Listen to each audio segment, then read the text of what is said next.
You know who you're talking to, who I'm talking to. I'm Jay Stone, and I'm formerly a change management specialist and trained corporate executive coach. I'm also wife to my wonderful husband, Jamie, and we recently, you can see a picture there with our backpacks. We recently just got back from a around the world tour of the world. So I'm an avid explorer, and I love the outdoors, and I love coffee and wine.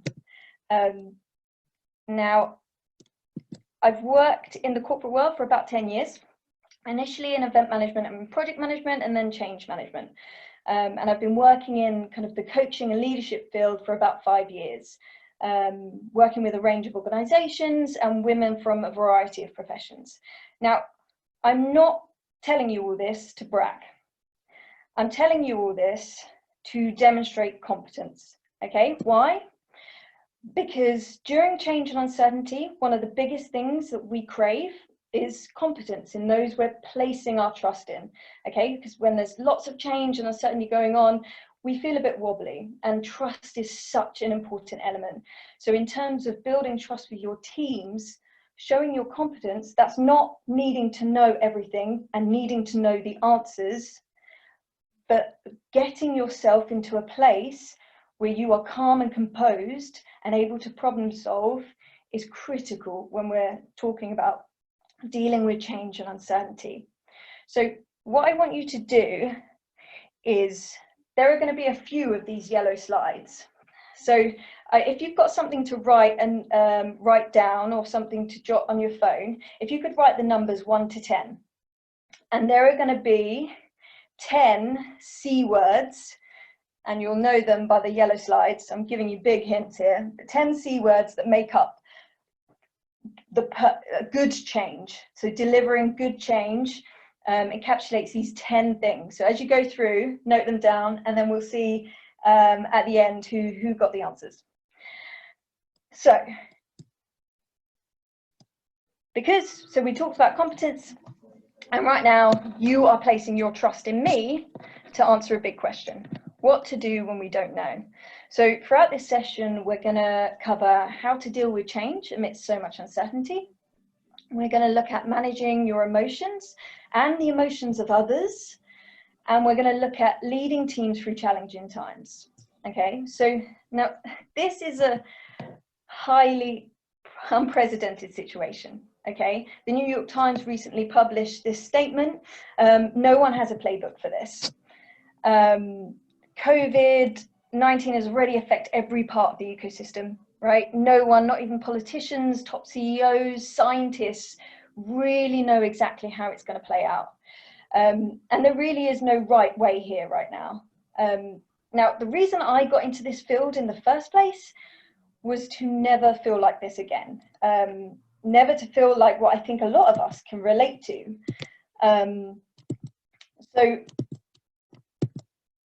Oh, just so you know, there's going to be a few swear words in here.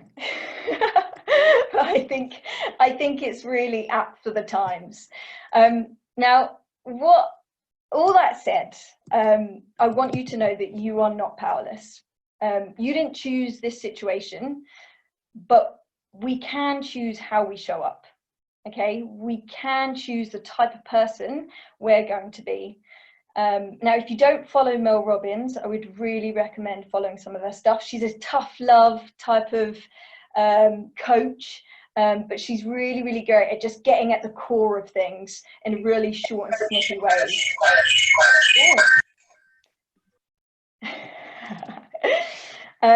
Okay, so you didn't choose to be here, right? So you're here today, and so I applaud you, right? Because let's face it, the reality is that life can be challenging, okay? This is particularly challenging, but we will each have a story of our own struggles and how each time we prevailed and triumphed despite all the odds, okay? And if you can remember that time, you probably remember it being really fucking tough, okay? And maybe no one, not even you at that point, thought that you would get through. But I'm betting you did. If you're here today, you did. Okay? And so what I want you to think about, whilst this is a very unique situation, I want you to think about an experience where you felt in a similar way to how you feel now. Okay?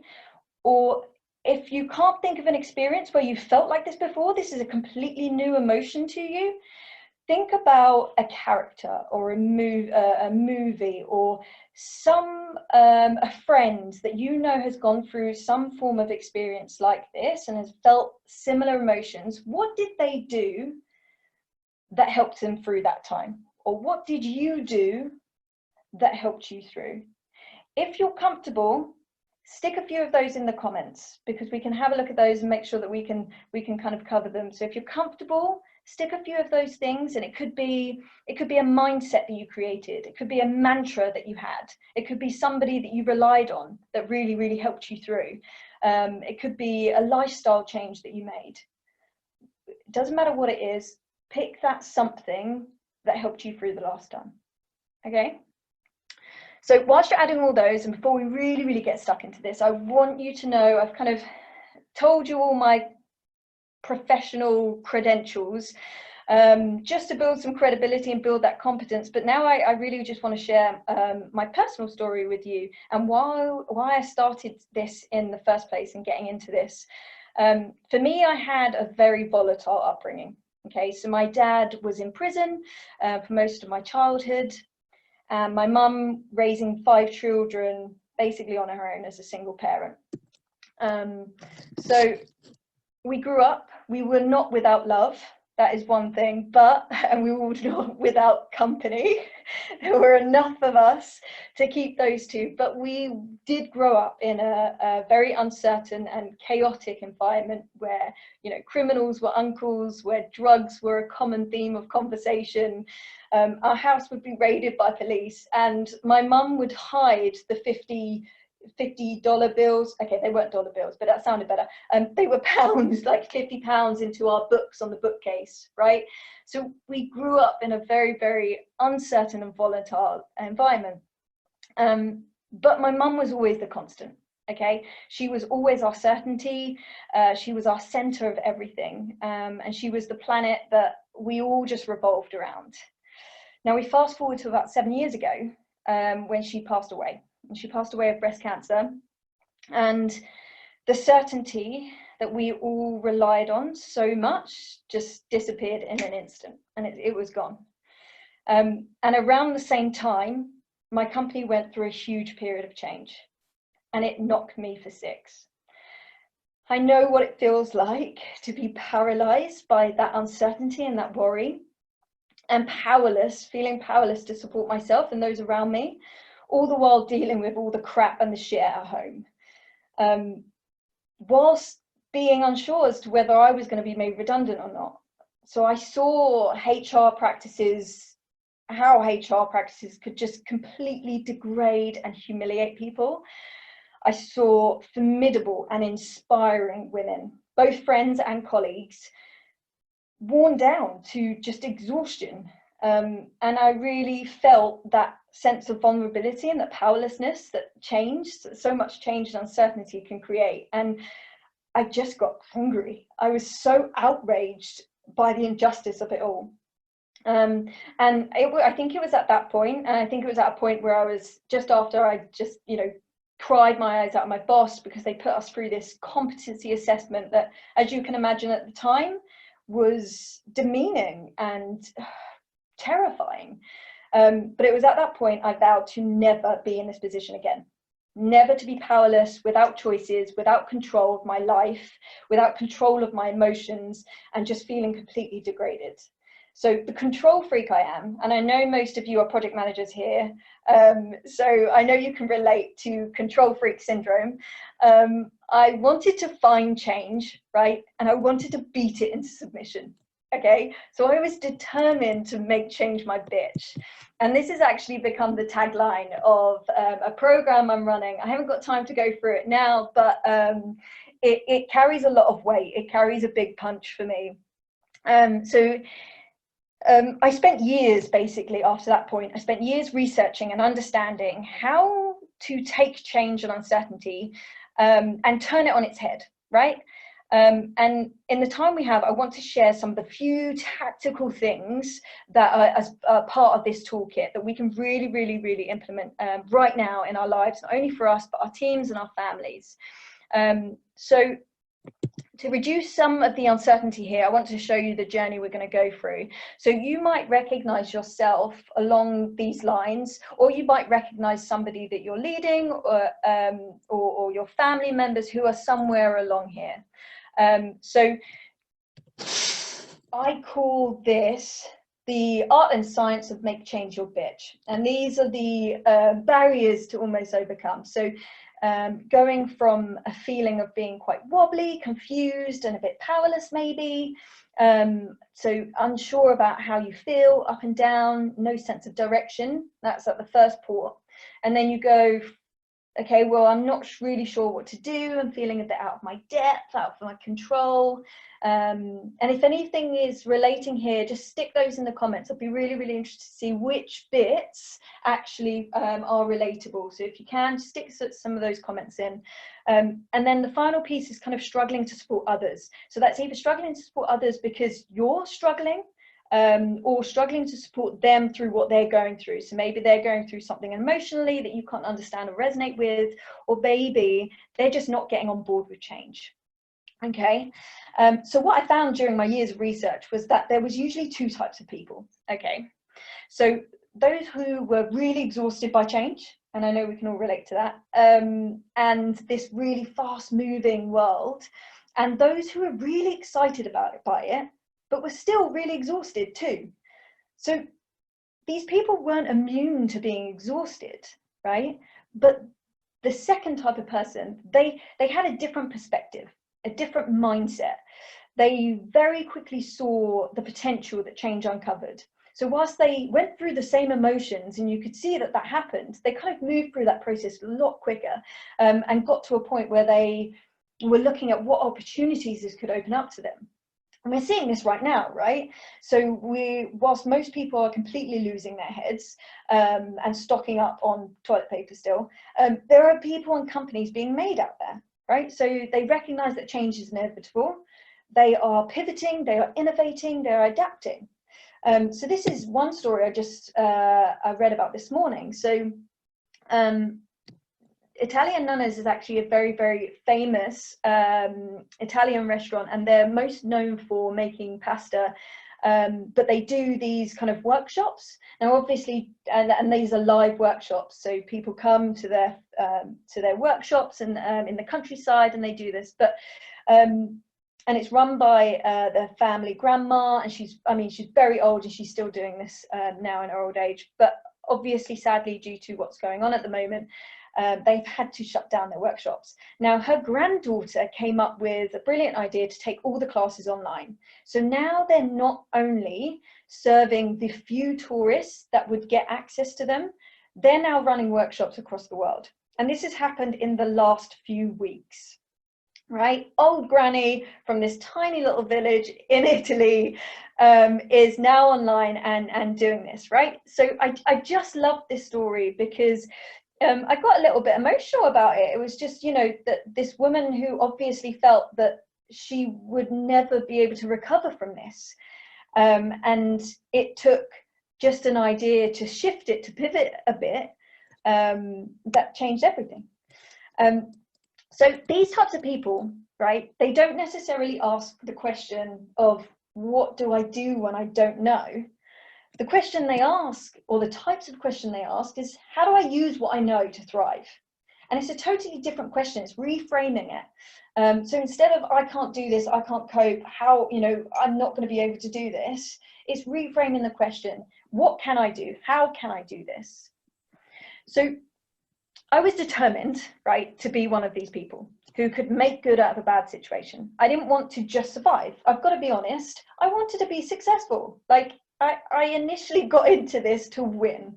I wanted to thrive, okay? And that's me at the end, wanting to thrive. So I set out to master this mindset that I could see in others, that saw change as a challenge to overcome. Something I could use to seek out opportunity instead of something that overwhelmed me. And I started my own journey to make change my bitch. So what I soon realized was that change is inevitable. Okay, I couldn't fight change. I couldn't resist it. You know, I'd grown up in an environment where fighting for survival was the way you did things. Okay, now change always wins. It's going to happen. So what to do? So in order to answer the question of what to do when we don't know, I have to reveal to you where some years of experience led me. So pumped up and pissed off, I discovered the great secret to make change my bitch. And it came to this: getting in touch with my feelings. And I was outraged. I was like, for fuck's sakes, I wanted like strategies. I wanted mountains to climb, you know, I wanted grit and pain and success. And I was always so skeptical of those self-proclaimed like gurus who talked about breathing into my womb, and you know, all that woo-saring crap. Okay, I was determined to find the science, the logic, and the rationality here, but it really did all come down to getting in touch with my feelings. Okay, so step number one to make change your bitch is that we have to look after ourselves. And we have to manage our own emotions. And we have to do that with curiosity and courage in order to master self.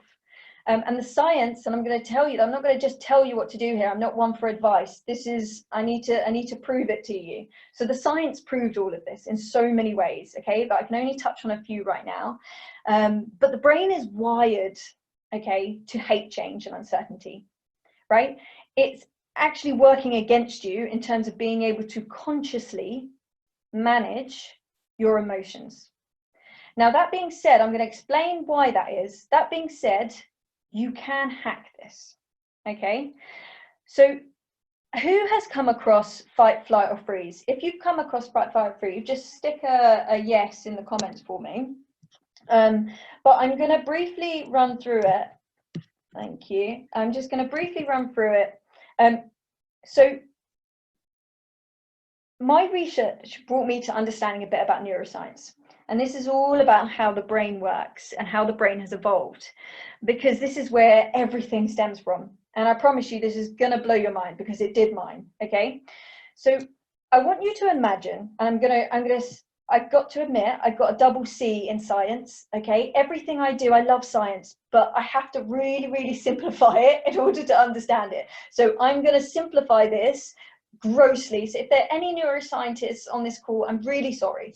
But for the sake of me and my brain, I want you to imagine that there are two parts of the brain.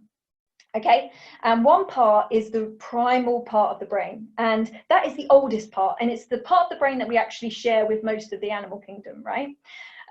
Now, this primal part, and I've got a little chimp there to describe it. This primal part is only concerned with your survival. Okay, it just wants you to survive long enough to have sex and procreate, right? Reproduce. Okay, so that's all it's concerned about, and it's really kind of emotional, it's irrational, it tells us when we should run away, fight. Okay, now the other part of the brain is what I call the executive brain, and in comparison, it's a newer part of the brain, right? It only exists in humans, and it's responsible for our intellect and problem solving and rational thought. Here you can see my little symbols. So here's like a knife and some doing going on there. They're having sex there, just in case you didn't realize. And on the other side, you've got this logical problem solving brain, really calm and composed. So that's the executive brain. That's where we do all of our critical thinking. Now, when we feel threatened, so when we feel a threat, when there's a physical threat, what happens is something called the amygdala hijack. Okay, it's where basically the primal brain takes over. Okay, so what this means is that the emotional side of our brain will override and shut down the executive part of the brain.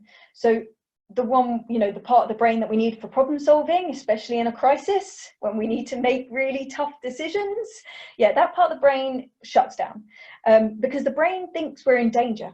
So whilst we're not in physical, like there's nobody attacking us, stress does the same thing, does the same neurological and biological thing in our bodies. So our bodies react in the same way, as if we were being physically attacked, or being chased by lions, okay? So it goes into fight, flight, or freeze. So fight is that, we try to protect ourselves. Flight, we need to run away. Or freeze, our body is overcome, maybe overwhelmed so much that it shuts down. Okay, so this makes sense, right, from an evolutionary point of view, in terms of our caveman and women ancestors, because change for them meant uncertainty, a lack of control, and very little choice. So I'm going to say those again: a lack of control, very little choice, and uncertainty. I'm sure you're recognizing these things right now, okay? And if you've been through an organizational change before, you've been through change that is kind of being enforced on you, you've probably experienced something before.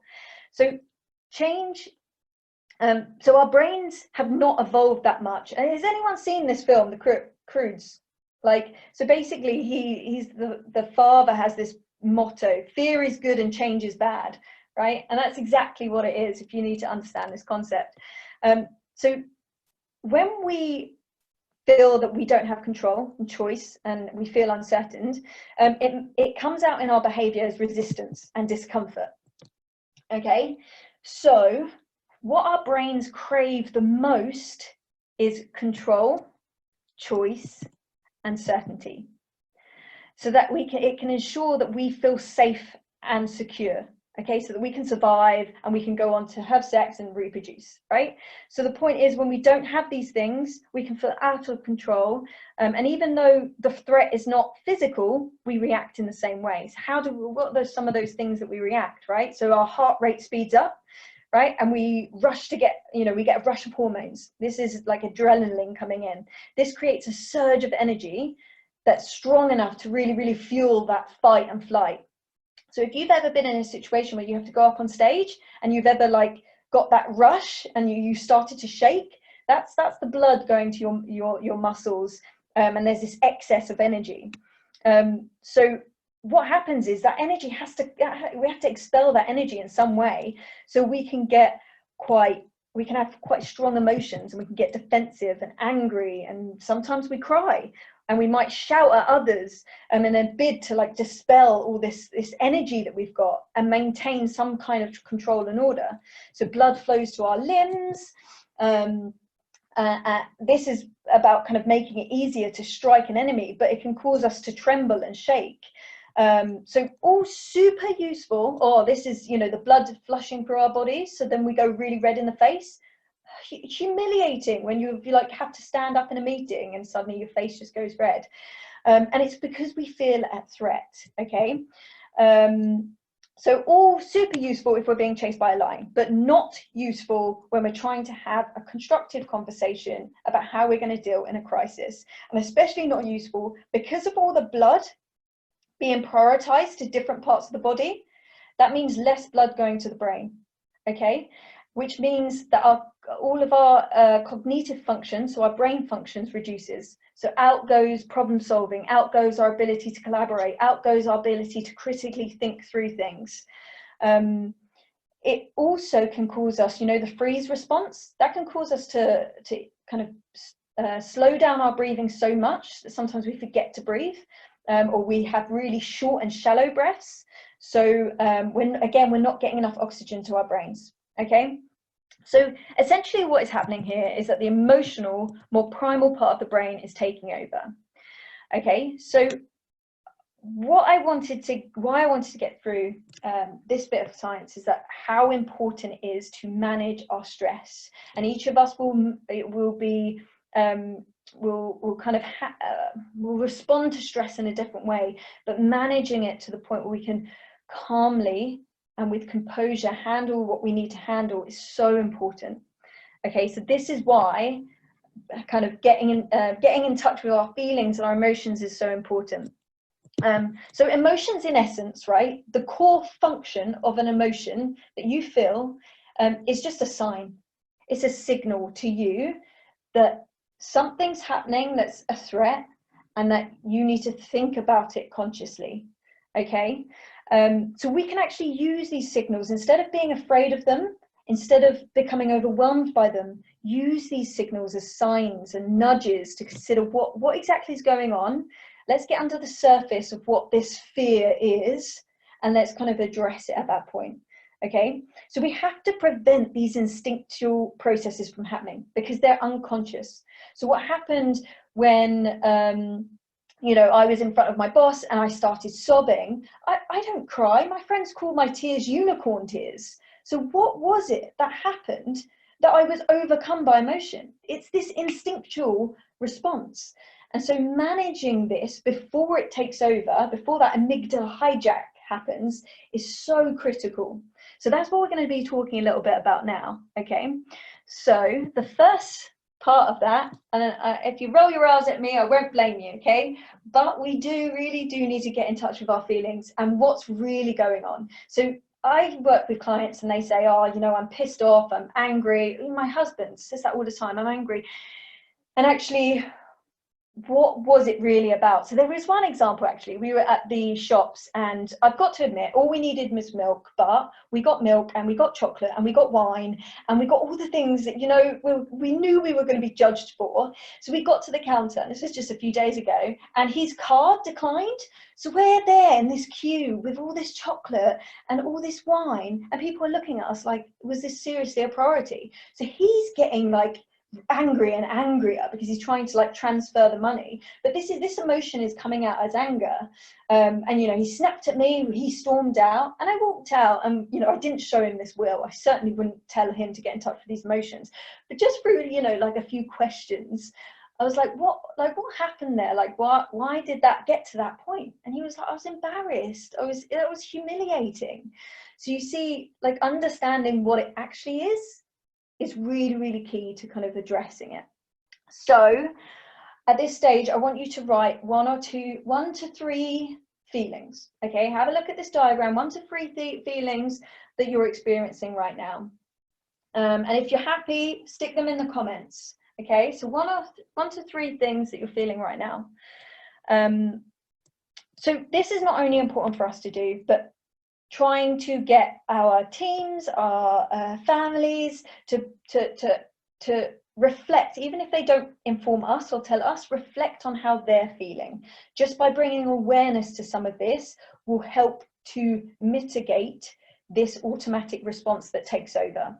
Okay, now I haven't got time to go through some of these breathing and visualization techniques, but if you sign up to my blog, you'll get a lot of information about this. But these things are also very good for mitigating some of these issues.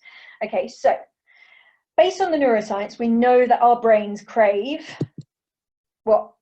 Control, choice, and certainty. Okay, so we know that it's an innate response to get stressed. And by raising our awareness to what's going on, we can determine, we can respond to it. Now, the second part of my research was that this response, this survival mechanism, can kick in and is most potent when we focus too much time and energy on the things that are outside of our control. Okay, so this response is more likely to happen when you or your colleagues or your family or your children are focused on things that are outside of their control, which increases that negative emotion. Okay, so the next bit, part 2 of Make Change Your Bitch, was manage controllables, so that you're able to make sound and speedy decisions that you need to make. Okay, because we don't know what to do until we have certain information that we can then make decisions about. You have to be in a place where you are composed and calm enough in order to make these types of decisions. Okay, so managing controllables was the second part. So because we're at threat, so managing controllables is a really important element. So an example of the recent circumstance, right? Okay, so what we want to do is we want to focus on those things that are in our control. So this is a really great example of this recent this recent change and situation, and you've got on the outside there, you've basically got everything that's outside of your control. Okay, and everyone will get these slides, so please don't feel like you have to write all of these down, but everything within the circle is what you are able to influence. There's especially things in any situation, I know that it can feel we can feel quite powerless, but you are always in control of your own emotions, your own thoughts, and your actions that you take, always.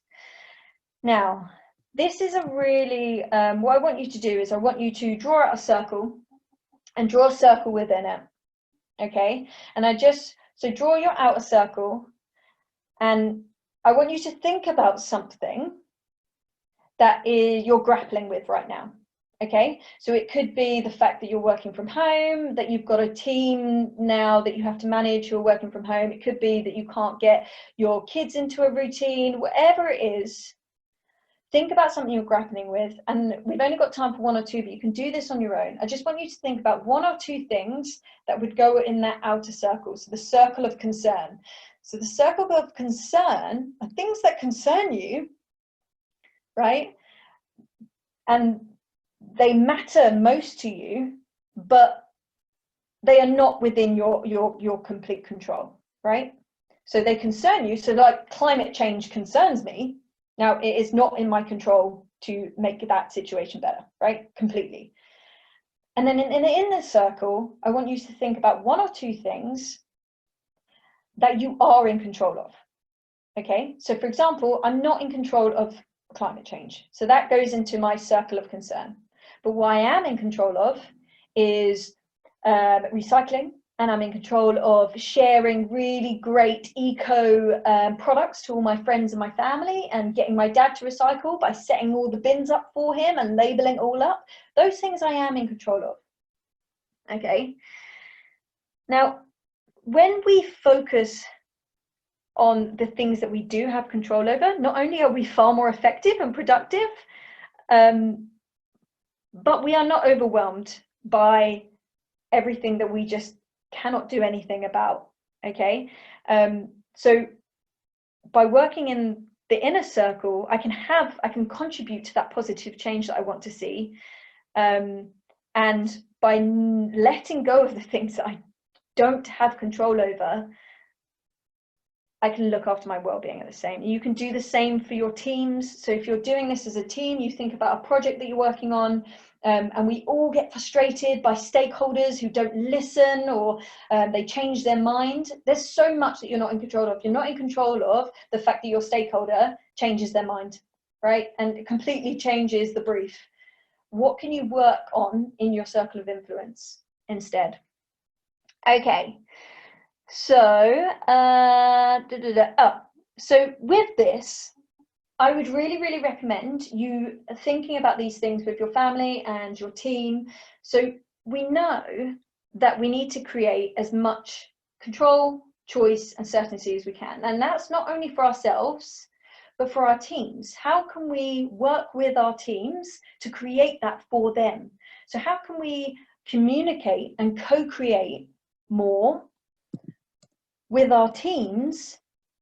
So in terms of, actually, I'll have a little bit of a brainstorm. What can you do to communicate and co-create with your team or your family in order to relieve their stress and anxiety, because you're creating more control, choice, and certainty?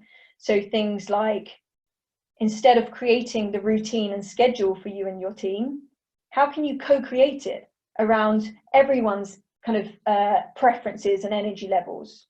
So have a think, just at least one thing, whether it's with your team or your family, where you can hand over some of that control. Now, I'm a perfectionist. I can be a micromanager when I'm stressed, right? I do it as a coping mechanism. So because I feel like I can't control the big stuff, I go into, right, I need to micromanage. I got my husband to do a SWOT analysis with me the other day on this situation. Like, he honestly is so good to me. He just sat there and he brainstormed and he contributed, you know, he said some stupid stuff and I laughed a little bit. But like, it's realization. I had to realize what emotions I was going through and how I was reacting. I knew that I was going into perfectionist micromanagement. I had to tell him that, and for me to feel relief, he knew that he had to give some control to me. So he knew he had to be part of this SWOT analysis, a fucking SWOT analysis. I can't believe I did it. Like, just thinking about it now. Anyway, that's the point. It's how can you hand back that control? And even as kids experience this in exactly the same way. How can we create a routine with our kids that gets that buy-in? Okay, so communicate and co-create in order to create more control, more choice, and more certainty. Okay, so that brings me on to the final part of the art and science to make change your bitch. So once I'd mastered the self and once I'd mastered the controllables, I realized that it was no good unless I could help those around me, especially as a manager. I needed to help my people through this, right? So in answering the question, what to do when we don't know? So 1, we have to look after ourselves and manage our own emotions with curiosity and courage. Okay, so that was 1. And master self, so that we are able to make sound and speedy decisions when we need to, calmly and with composure. So we manage the controllables, so that we can take attention from ourselves to give attention to reassuring and leading our people with competence and confidence. Because if we haven't nailed 1 and 2, we are not going to be able to be there for our people. Okay, and some of you will spend too much time in 3, having not spent enough time mastering yourself, right? And this is all about your own oxygen mask first. It's so important, right? Because if you can't manage these things, you can't expect them to, to be able to get, work through this. Okay, so hugely reliant on 1 and 2. So our belief at Stone Changes is that everyone deserves a great leader. So be that leader. And just to make sure we're all in agreement here, because I've used the word lead and leadership, and I want to make sure this is connecting with you all, and that you know what I'm talking about here, because we're all leaders. Okay, so let's dispel this notion of leadership only being, I don't know, like domineering, charismatic, and probably white, middle-aged, and male. Because, like, in a senior position or executive position, because if you in any way interact or are required to influence others in any way, or you are leading yourself through this, then I am delighted to inform you, you are a leader. Okay, so your employees, your kids, the people around you are not going to remember really, well, especially kids, they're not necessarily going to remember COVID-19, right? But they're going to remember how they felt. And the psychology shows that we remember feelings more powerfully than anything that is said or done. So nothing drives employee loyalty and engagement more than knowing my boss just cares about me as a human being. So this will pass. And I want you to think about, when this is over, what do you want to be remembered for? So again, if you're comfortable, write a couple of things in the comments here. 1 or 2 words that describe how you want to be remembered. Okay.